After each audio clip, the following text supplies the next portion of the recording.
ورتل القرآن اصبح بصوتك اسمع الأكوان اقرأ كلام الله داوي نفوسنا نحس في أعماقنا الإيمان كالحجارة قسوة فإذا عن القرآن حين بسم الله الرحمن الرحيم الحمد لله رب العالمين والصلاة والسلام على أشرف الأنبياء والمرسلين على نبينا محمد وعلى آله وصحبه أجمعين. Assalamu alaikum wa rahmatullahi wa barakatuh. Welcome to our series Reflections on the Quran. We're talking about the methodology of tafsir and the role of the Sahaba in conveying certain aspects of knowledge of the Quran to us, to the Ummah. And one particular area there is called Asbaab Nuzool, the circumstances of revelation or the trigger events for revelation of particular verses. And we started talking about some of the criteria that would be applied in case there's more than one report about the revelation of a particular verse. So normally the first place to look is the isnad. And if there's a strong isnad and a weak isnad, then the strong isnad would normally take precedence. Now an example of that with regard to the verse وَالضُّحَى وَاللَّيْلِ إِذَا سَجَى مَا وَدَّعَكَ رَبُّكَ وَمَا قَلَى. By the morning light and by the night when it is stillest, your Lord has not forsaken you, nor is he displeased. So there's a narration in Sahih Muslim that places the revelation in Mecca, that once Jibreel delayed coming to the Messenger of Allah sallallahu alaihi wasallam. This is mentioned in the books of Seerah, that there was this period where shortly after the Prophet sallallahu alaihi wasallam had become a prophet, he received a couple of visits from Jibreel and then there was nothing. He had been saying that he's a prophet and now he's not getting revelation. So it was a difficult period for him. So anyway, the narration in Sahih Muslim is exceedingly compressed, so you don't get that much of these details that I'm filling in here, but these other sources have filled out that story for us.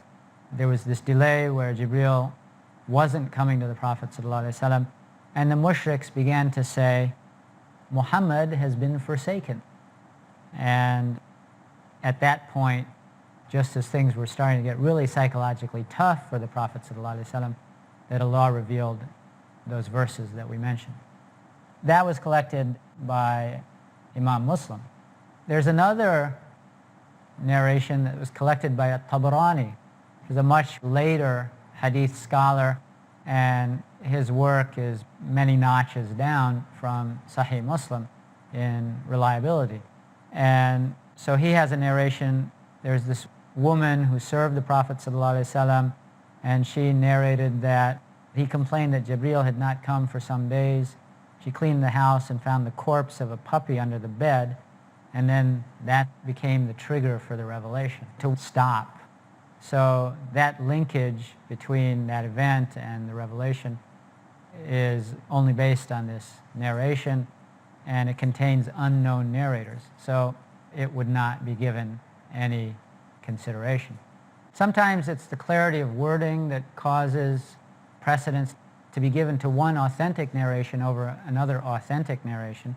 Ibn Abbas recounted that there were some polytheists, some mushriks, before Islam. They had killed people, they had committed adultery, and they came to the Prophet ﷺ and said, you know, what you're saying is all fine, but what about us? I mean, do we have any hope of being forgiven if we accept your message?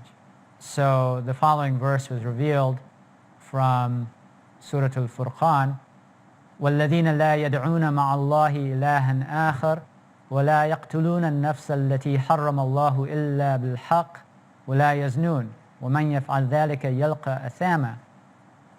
Those who do not call upon another God along with Allah and do not take the life that Allah has forbidden except in the course of justice, nor commit zina, but whoever does that will pay the penalty. And then the verse, يَا عِبَادِيَ الَّذِينَ أَسْرَفُوا عَلَىٰ أَنفُسِهِمْ لَا تَقْنَطُوا مِنْ رَحْمَةِ اللَّهِ. O my servants who have transgressed against themselves, do not despair of the mercy of Allah. But that passage in Surah Al-Furqan also then goes on to mention that, this narration seems to have abbreviated that mention, but the passage in Surah Al-Furqan also goes on to mention that people who do these things, shirk and murder and adultery, they're going to face a penalty. But then it goes on to say, except for those who repent and believe and then after that do good. So, sometimes one of the things that we see in these narrations of hadith is that because the narrator assumes that his audience is familiar, they know the Quran in and out, they'll just make an early reference, a passing reference to part of a verse and assume that the listeners can fill in the rest of it on their own. So sometimes the narrations are so brief that for modern Muslims, people living in this era, we might not know the rest of the verse. So it might become confusing. And in general, that's a feature of narrations, that sometimes the narrator chose to just narrate some part of the incident, and it's hard to understand what this hadith is about because that particular narrator left out some stuff that you really would like to know in order to understand what's going on here. And then one of the roles of hadith commentators is that they know that, this hadith says this much about that particular incident, but there's another hadith that says this, another hadith says that. And so they bring it all together and explain for the average reader, what's actually going on in this narration. Abdullah bin Abbas, he mentioned these people who came to the Prophet ﷺ and they had this particular concern, and they asked him a question, and then the verse was revealed. Abdullah bin Mas'ud reported that a man asked, "Messenger of Allah, which sin is greatest in the sight of Allah?" He replied, "To call upon a rival with Allah when He created you." The man said, "What next?" He answered, "To kill your child for fear he will eat along with you." The man asked, "What next?" The Prophet ﷺ responded, "To commit adultery with your neighbor's wife." And then Abdullah bin Mas'ud, he went on to say, then Allah, the Almighty and Exalted, revealed in confirmation, and he recited that passage from Surah Al-Furqan that we mentioned from the previous narration. Now, Ibn Abbas's hadith, there's a more explicit linking of the incident to the revelation of the verse. Abdullah bin Mas'ud's narration can be interpreted as the Quranic verse confirms what the Prophet ﷺ told that man. But the incident of Abdullah bin Abbas has a greater linkage between these people coming and they have this pressing need, and it's their situation that they want. Whereas the man who's asking the question in Abdullah bin Mas'ud's narration, he's kind of asking it just for general information. Now, sometimes both isnads will be authentic, but there will be some other factor that will cause precedence to one narration over another. Abdullah bin Mas'ud reported that he was walking in a field with Allah's Messenger, who was using a palm branch as a walking stick. And they came upon a group of Jews, and some of them said to others, "Ask him about ar-ruh, ask him about the soul." And some of them said, "What's your doubt about it? He may respond with something you dislike hearing." But those other people insisted. So one of them stood up and asked the Prophet ﷺ about the soul. and Allah's Messenger kept quiet and gave no reply. Ibn Mas'ud, he realized that revelation was coming down on the Prophet ﷺ, and when that process had finished, the Prophet ﷺ recited, وَيَسَلُونَكَ عَنِ الرُّوحِ قُلِ الرُّوحُ مِنْ أَمْرِ رَبِّي وَمَا أُوتِيتُم مِّنَ الْعِلْمِ إِلَّا قَلِيلًا. They ask you about the soul. Say, the soul is one of the matters known only to my Lord, and you humans have not been given more than scant knowledge. Okay, so that's an authentic narration. There's another authentic narration from Ibn Abbas. He stated that the verse was revealed due to the Quraysh. They sent a messenger to the Jews in Medina while the Prophet ﷺ was in Mecca, before the Hijrah. They consulted the Jews in order to be able to stump the Prophet ﷺ. We're going to take a break and we'll be back, inshallah.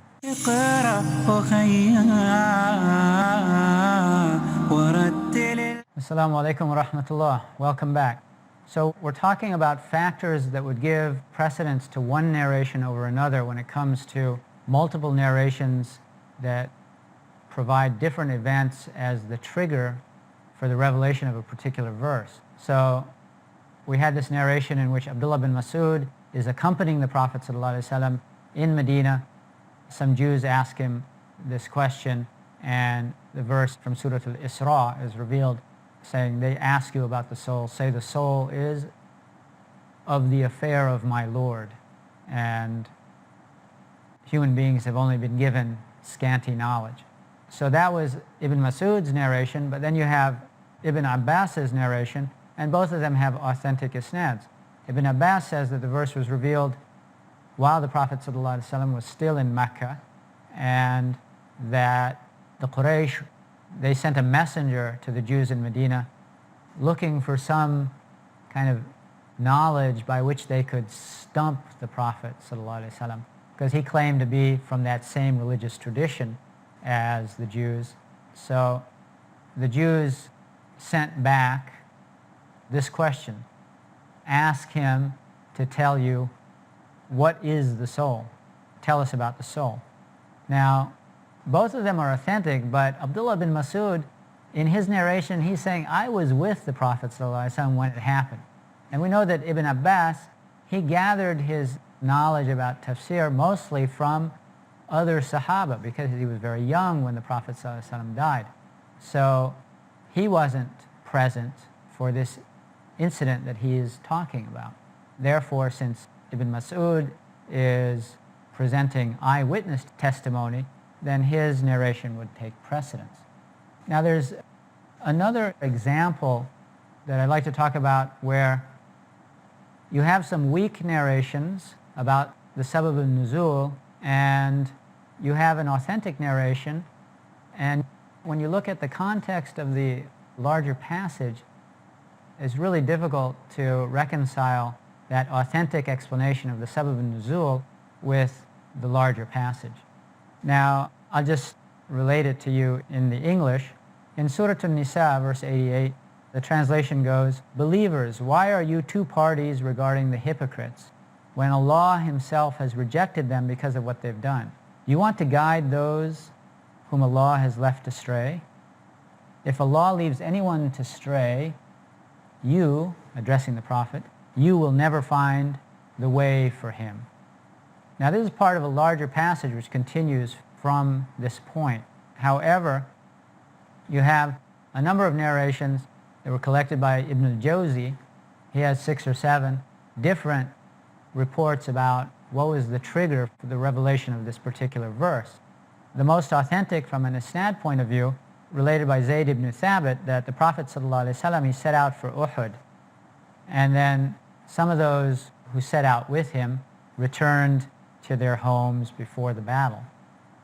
The companions of the Prophet ﷺ were of two opinions about them. Some of them said, we should kill them, while others said, no. Then the verse was revealed, why are you two parties regarding the hypocrites? Now there's a number of problems with reconciling this explanation with the passage at large. But let's first of all mention some of those other reports that were collected by ibn al-Jawzi. One says that it was revealed about Abdullah bin Ubay and what he said about Aisha. I mean, this has nothing to do with Aisha. It's talking about a completely different context.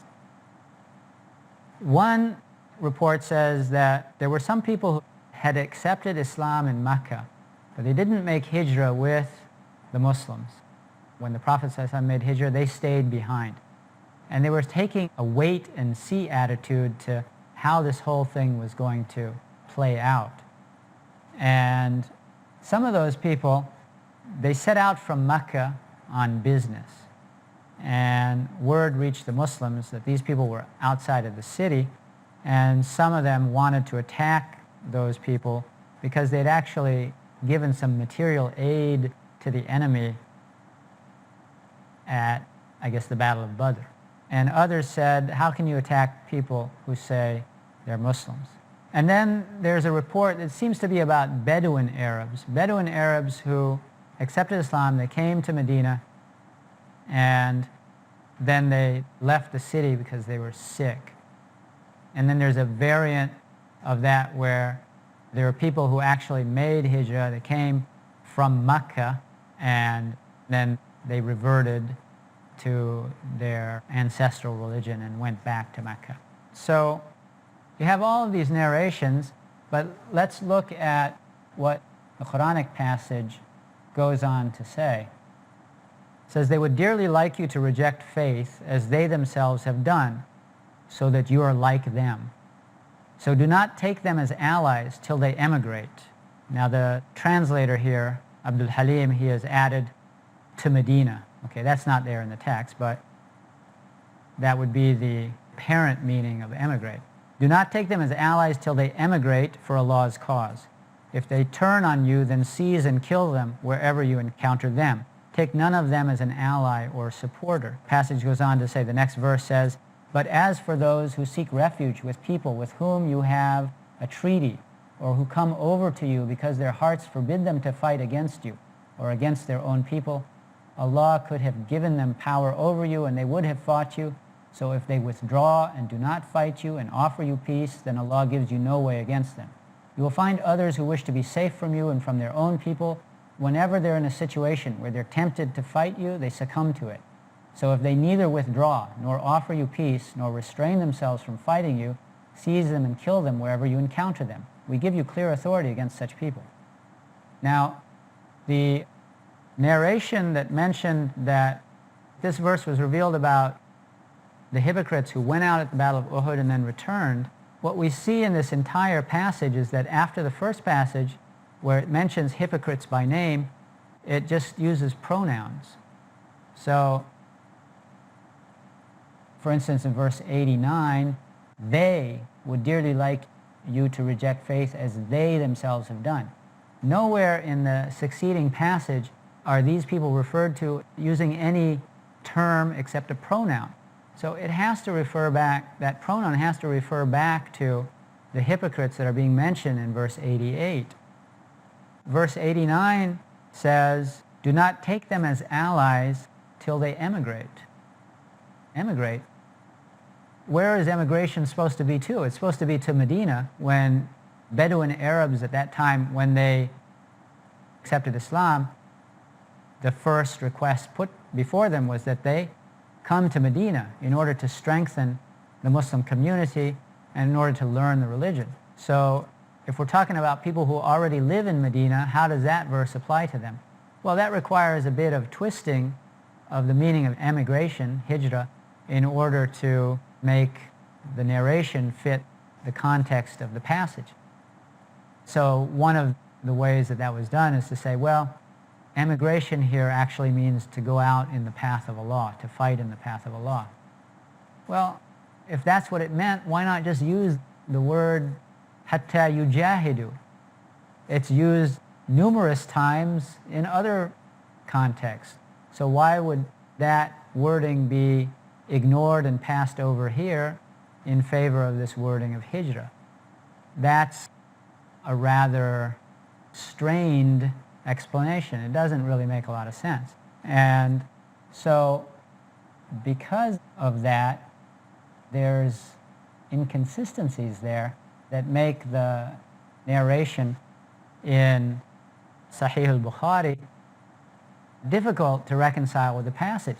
Another thing about that particular narration is that there's a group that wants to kill them, and the other group says no. And Allah is saying, why are you of two minds about these people? And then it goes on to explain that, these people are really quite bad, and it prescribes certain situation in which they should be killed. But it's well known that the Prophet ﷺ didn't kill hypocrites. As we mentioned in an earlier episode, there were situations where Sahaba wanted to kill a hypocrite who was expressing arrogant disrespect for the Prophet ﷺ to his face. And the Prophet ﷺ said, no, I don't want people saying that Muhammad kills his companions.